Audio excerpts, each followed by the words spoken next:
और इस वक्त बड़ी खबर दिल्ली से मिल रही है। कोरोना के नए केस फिर बढ़ गए हैं। देश में कोरोना के केस 21,000 के पार चले गए। कोरोना ब्रेकिंग, कोरोना के एक्टिव केसेस बढ़कर 21,179। 24 घंटे में कोरोना के 3,038 नए केस सामने आए हैं। संक्रमण दर, पॉजिटिविटी रेट बड़ा उछाल। 24 घंटे में 7 लोगों की जान भी चली गई है।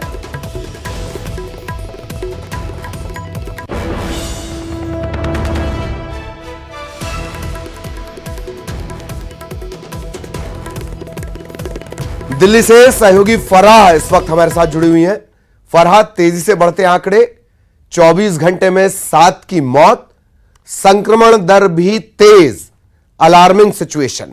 फराह जी बिल्कुल, देखिए तेजी से कोरोना के मामले बढ़ते जा रहे हैं। एक्टिव संख्या की बात की जाए तो 21,000 के पार हो गई है। वहीं आए दिन रोज देखा जाए तो 3,000 से ज्यादा मामले सामने आ रहे हैं। वहीं 24 घंटों में 7 मौतें हुई हैं, 2 पंजाब में हुई है, 1 उत्तराखंड में हुई है, 1 महाराष्ट्र, 1 जम्मू और 2 दिल्ली में।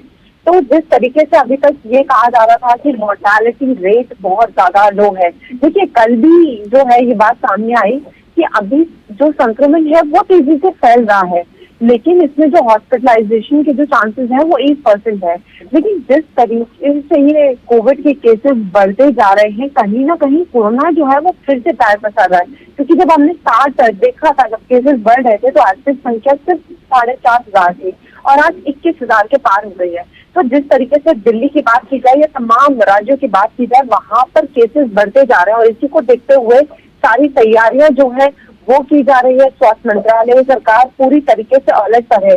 इसी को देखते हुए 10 और 11 अप्रैल को देश भर में मॉक ड्रिल होनी है ताकि हॉस्पिटल जो है वो तैयार हो सके। देखिए साफ कह दिया गया है कि जो T3 की नीति है उसका पालन करना है। प्री टेस्ट और ट्रैक, और बहुत ज्यादा जरूरी हो गया है कि मॉनिटरिंग की जाए, क्योंकि अभी ये भी देखा गया कि लोग जो है वो कोरोना के टेस्ट नहीं करा रहे हैं, लक्षणों को नहीं समझ पा रहे। क्योंकि देखिए एक तरफ अगर कोरोना के केसेस बढ़ रहे हैं तो दूसरी तरफ जो है वो हम H3N2 की बात करें या फ्लू की बात करें, हर कोई जो है वो इन लक्षणों से परेशान है।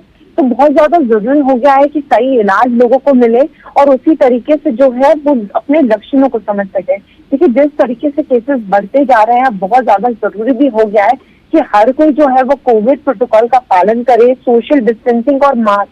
देखिए जिस तरीके से बीच में कोरोना के केसेस कम हो गए थे, उसके बाद लोगों ने जो है ये सारी चीजें जो है वो कम कर दी है और एहतियात बरतना बंद कर दिया है। तो अब वो वक्त आ चुका है जब हम खुद भी समझे कि एहतियात कितनी जरूरी है। क्योंकि जिस तरीके से रोज केसेस बढ़ते जा रहे हैं और एक्टिव संख्या रोज 1,000 बढ़ती जा रही है, ये चिंता का विषय सबके लिए बनता जा रहा है। और XBB जो वेरिएंट है ये अभी उतना घातक नहीं है, लेकिन अगर इसमें म्यूटेशंस होते हैं, क्योंकि अभी ये देखा गया है कि XBB में 3 नए म्यूटेशंस हुए हैं, इसके जो मामले हैं वो नोएडा में मिले हैं। तो अगर इसी तरीके से वेरिएंट म्यूटेट करेगा तो ये बहुत ज्यादा खतरा बन सकता है और सबके लिए जो है वो दिक्कत हो जाएगी। जी आशीष जी, सबके लिए दिक्कत हो जाएगी। म्यूटेंट की बात आपने की, अगर म्यूटेंट तेजी से बदलता है, बढ़ता है तो वाकई दिक्कत की बात। बहुत बहुत शुक्रिया आपका फराह इस तमाम जानकारी के लिए।